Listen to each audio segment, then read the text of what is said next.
எடுத்துக்கிட்டேன். அதுக்கு போடுறதுக்கு எள்ளு பாருங்க, எள்ளு எடுத்து வச்சிருக்கேன். 1 கிலோவுக்கு 100 கிராம் வெண்ணெய் போடணும். 100 கிராம் வெண்ணெய் எடுத்து வச்சுட்டேன். கொஞ்சம் பெருங்காய பொடி அது எடுத்து வச்சுட்டேன். தேவையான அளவு உப்பு இதுல போட்டு வச்சுக்கிட்டேன். ஏன்னா தண்ணி ஊத்தி மிக்ஸ் பண்ணிட்டு அந்த தண்ணியை ஊத்தி மிக்ஸ் பண்ணோம்னா ஈவனா இருக்கும். அதுக்காக நான் இது உப்பு போட்டு வச்சிருக்கேங்க. அச்சு பாருங்க, தேன்குழல் அச்சு. இதான் தேன்குழல் அச்சு.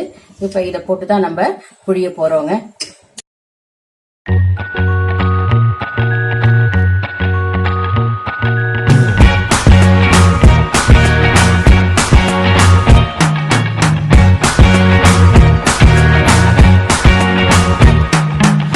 Forget the day we met. Your eyes so blue, me piercing through. I can't forget the day we met. Your smile so bright, it made me swoon. Our love is like a summer's day hot.